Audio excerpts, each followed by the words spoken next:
Assalamualaikum warahmatullahi wabarakatuh. Selamat datang di BBC Budiono Pintar Channel. Jangan lupa tekan tombol like, tulis komentar yang santun, dan subscribe agar selalu mendapat notifikasi tayangan baru dari kami. Terima kasih. Assalamualaikum warahmatullahi wabarakatuh. Bismillahirrahmanirrahim. Saudara-saudara mahasiswa, selamat pagi. Kita bertemu lagi. Pada pertemuan kali ini, tema kajian kita adalah kewarganegaraan.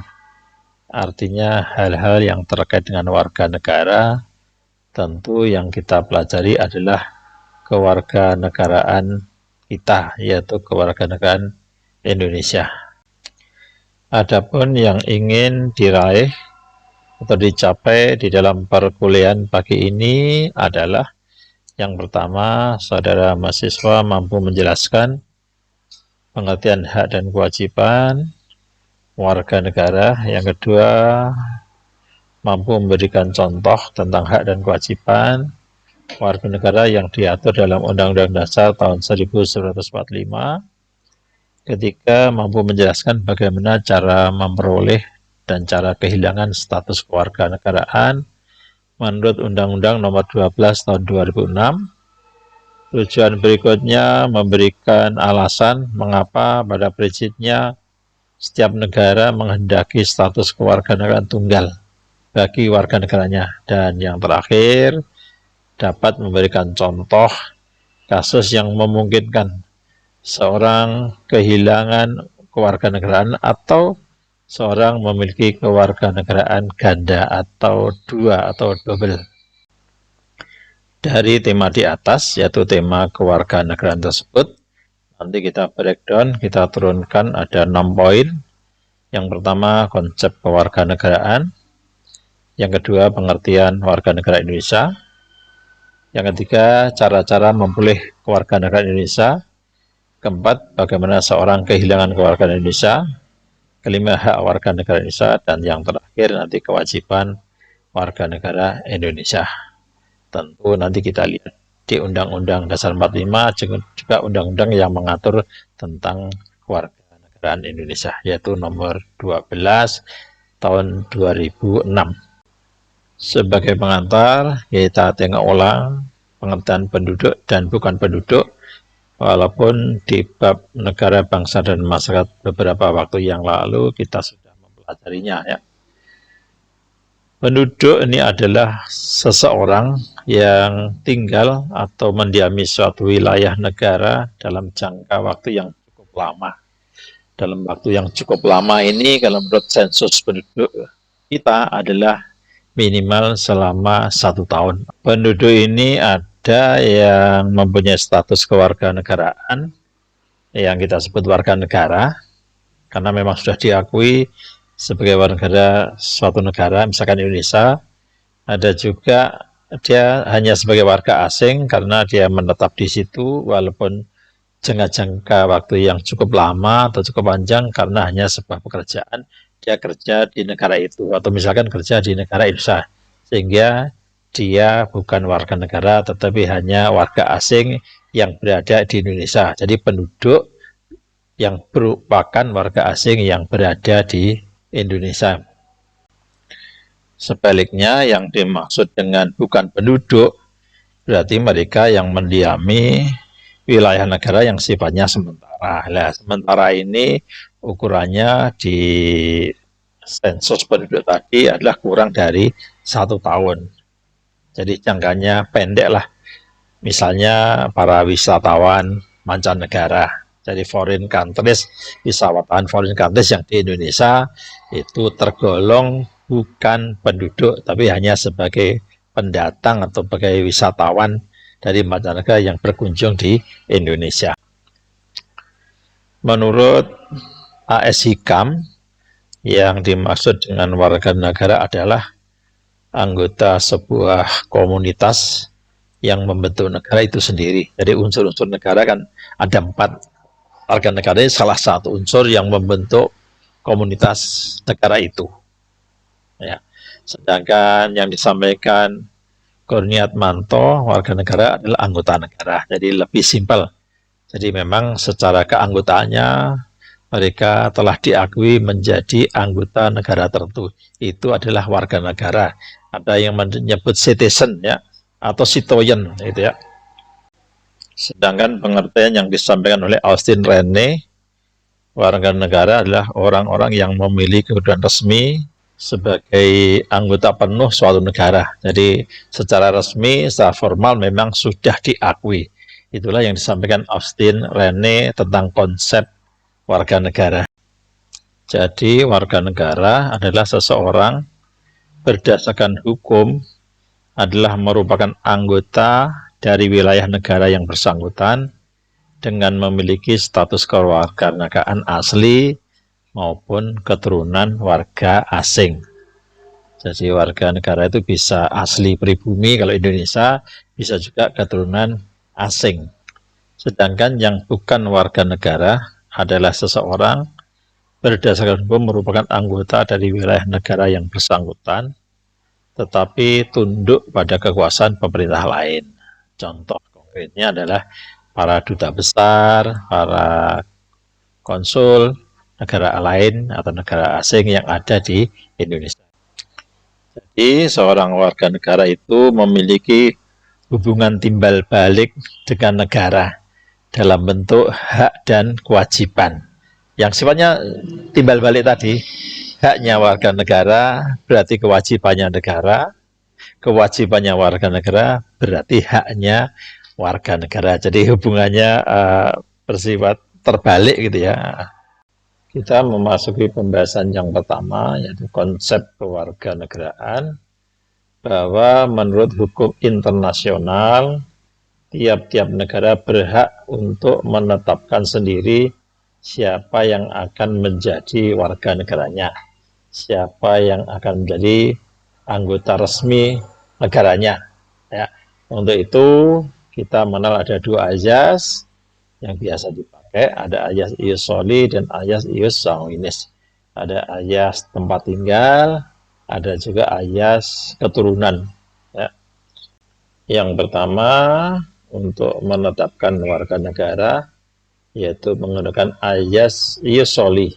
Jadi menentukan warga negaranya berdasarkan tempat tinggal. Dalam arti, siapapun yang bertempat tinggal di suatu negara adalah warga negara tersebut.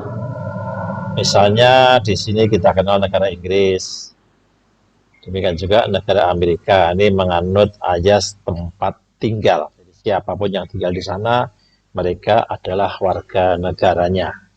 Ayas ius soli atau ayas tempat tinggal atau ayas tempat kelahiran ini menjelaskan apabila seorang yang berasal dari negara lain melahirkan di negara Inggris, ya otomatis dia anak tersebut akan menjadi warga negara Inggris.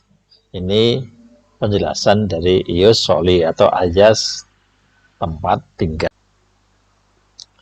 Adapun yang kedua yaitu law of the blood, ayas keturunan atau orang menyebut ius sanguinis, menentukan warga negara berdasarkan pertalian darah.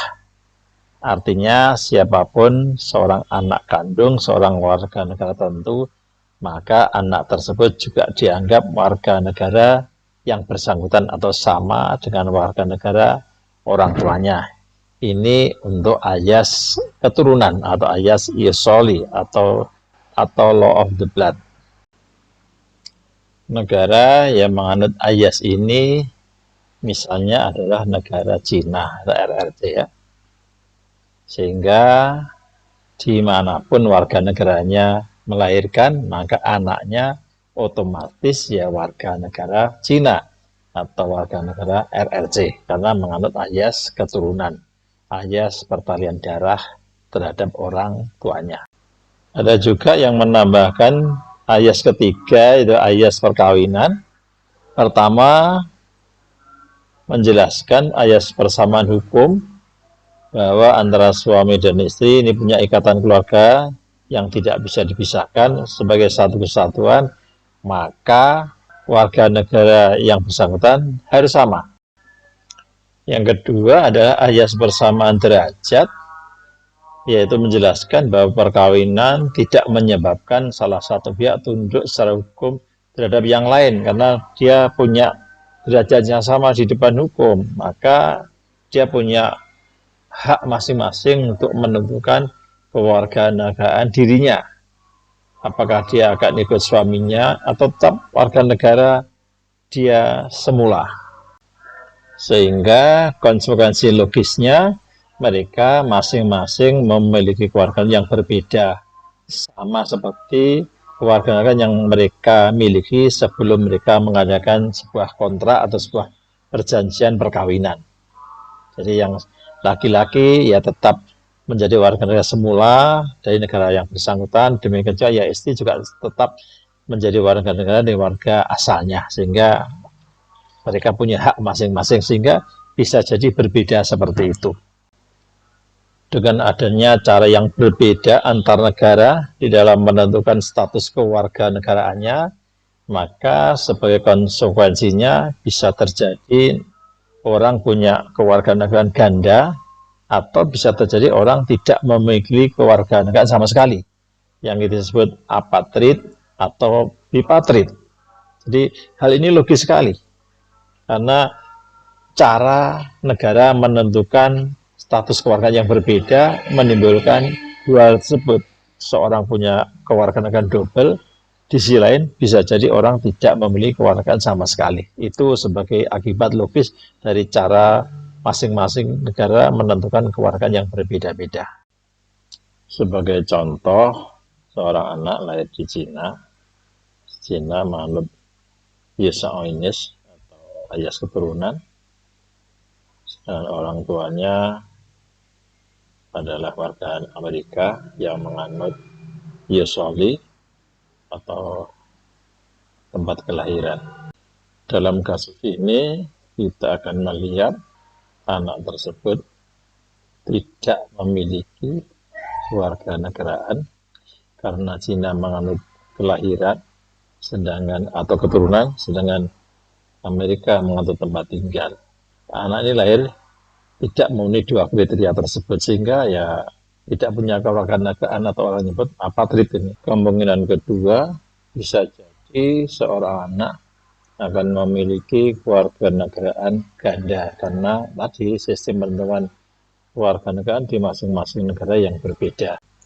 Hal ini bisa terjadi misalkan seorang anak lahir di Amerika menganut ayah Yesoli tempat tinggal, sementara orang tuanya adalah warga negaranya RRC dan RRC menganut ayas Iusonis atau ayas keturunan, sehingga anak ini memenuhi dua kriteria. Di Amerika ya bisa memenuhi sebagai warga negara, di Cina juga bisa memenuhi sebagai warga negara Cina, sehingga dia punya kewarganegaraan yang double atau ganda atau bipatrid.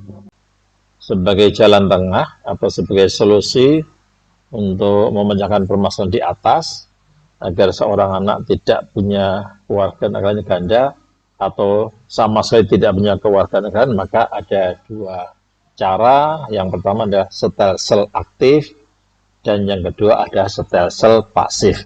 Dua cara ini nanti bisa mengatasi permasalahan tersebut di atas. Pada setel sel aktif, di mana seseorang mempunyai hak opsi. Hak opsi adalah hak memilih menjadi warga negara mana.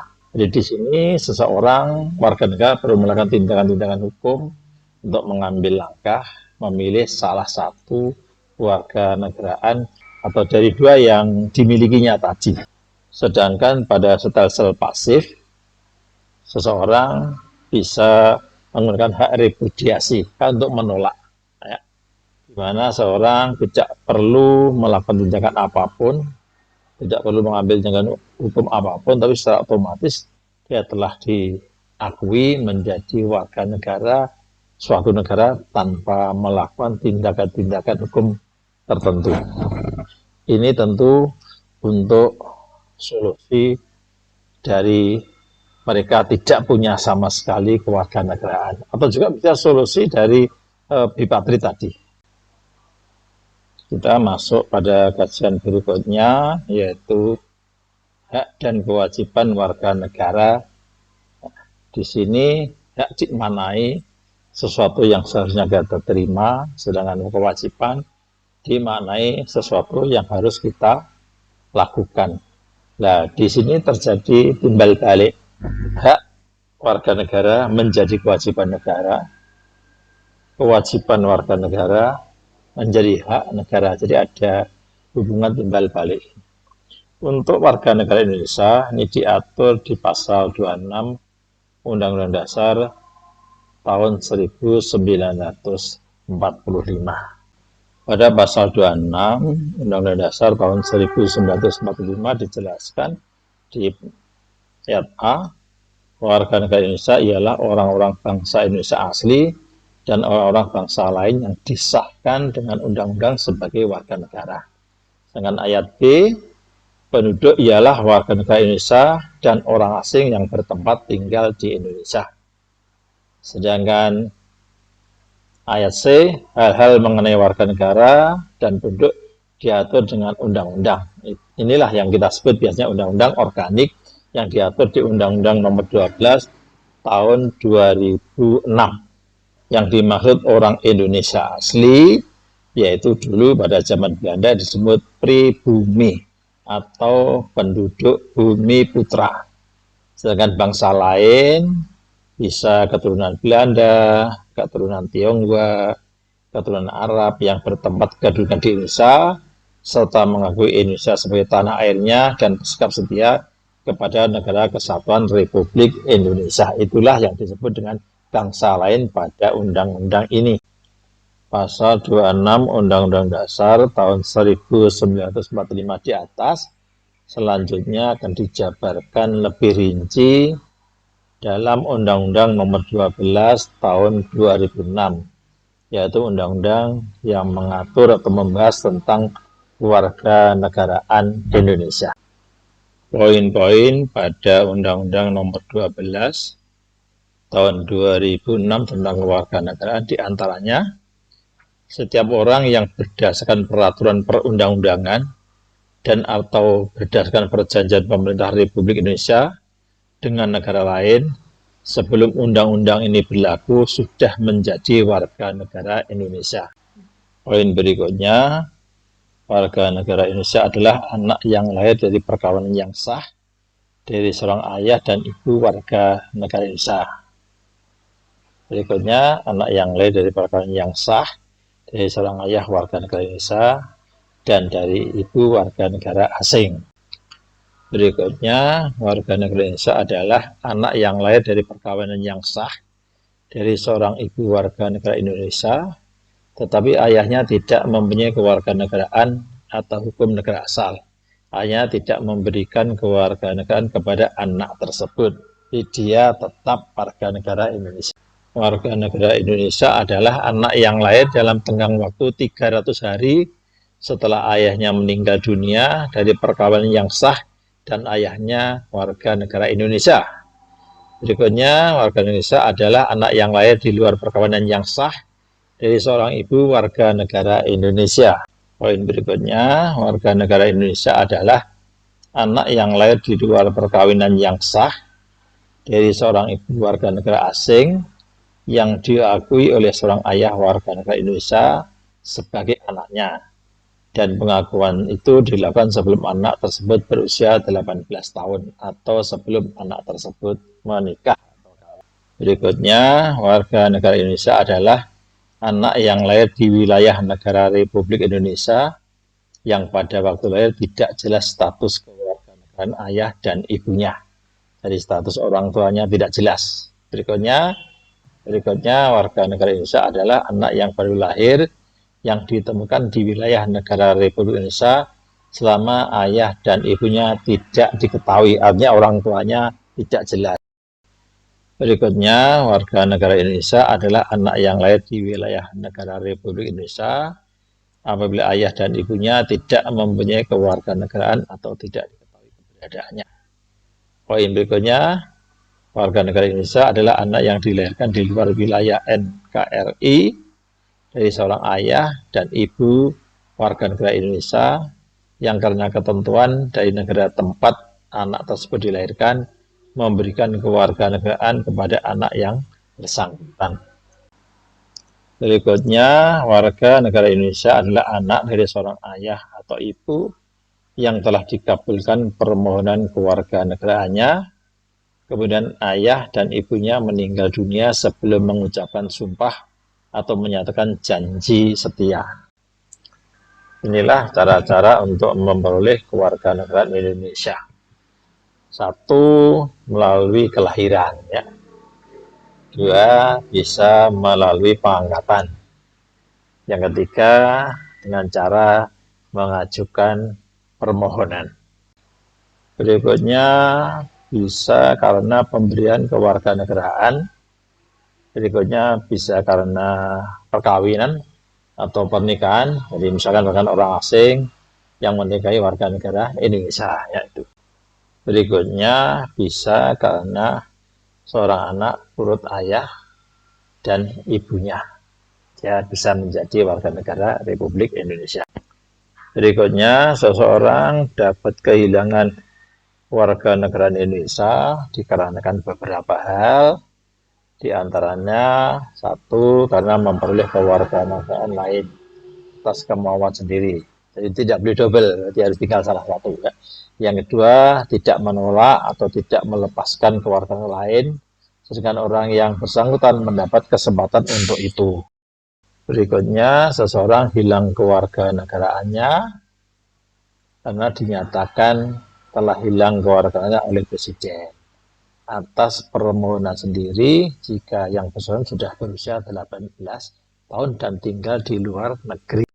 Berikutnya, seseorang akan kehilangan kewarganegaraan Indonesia jika masuk dinas tentara asing tanpa izin terlebih dahulu kepada Presiden.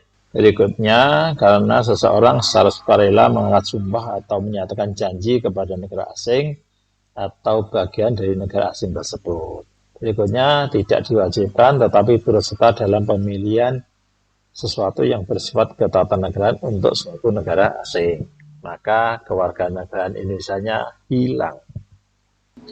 Berikutnya, karena seseorang bertempat di luar wilayah Indonesia selama 5 tahun berturut-turut, bukan karena dinas atau bukan karena tugas yang sah, dan dengan sengaja tidak menyatakan keinginannya untuk tetap menjadi warga negara Indonesia. Berikutnya, karena seseorang mempunyai paspor negara asing yang dapat diartikan sebagai tanda kewarganegaraan negara tersebut.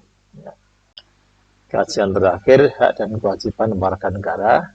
Hak sesuatu yang seharusnya kita terima dan kewajiban sesuatu yang harus kita lakukan. Ya. Hak dan kewajiban warga negara ini timbal balik dengan negara. Haknya warga negara menjadi kewajiban negara, kewajibannya warga negara menjadi haknya negara. Silakan saudara mahasiswa membaca sendiri pasal 27, ya. Ada pasal 28. Pasal-pasal ini diantaranya memuat hak-hak warga negara, ya. Silakan lihat Undang-Undang Dasar 45 setelah amandemen, ya. Silakan pasal 28 dibaca dengan teliti mulai ayat A, B, C, D, E, F, G, H, I, J, ya. Silakan dibaca dengan teliti, di situ lengkap dijelaskan beberapa hak warga negara. Selanjutnya, silakan juga dibaca pasal 29, pasal 30, pasal 31, pasal 32, pasal 33, dan juga pasal 34. Silakan dibaca dengan teliti, dikaji dengan teliti. Di sanalah banyak hak dan kewajiban warga negara Indonesia diatur, yaitu diatur oleh Undang-Undang Dasar kita. Baca saja Undang-Undang Dasar 45 setelah amandemen keempat. Sebagai penutup dan diskusi kita, silakan dikerjakan di rumah. Bagaimana menurut saudara, apakah syarat dan ketentuan yang ditetapkan oleh negara dalam memperoleh dan kehilangan kewarganegaraan terlalu sulit atau mudah? Kenapa? Berikan alasan Anda, berikan argumentasi Anda. Berikutnya, bagaimana sikap saudara apabila hak sebagai warga negara belum dapat dipenuhi oleh negara. berikan argumentasi ilmiah saudara. Sekian, terima kasih. Semoga kajian ini bermanfaat, menjadikan kita menjadi warga negara yang terbaik. Sekian, Assalamualaikum warahmatullahi wabarakatuh. Teman-teman, terima kasih telah menonton video ini. Semoga bermanfaat bagi kita semuanya. Amin, amin, ya rabbal alamin. Ini kita akhiri. Wassalamualaikum warahmatullahi wabarakatuh.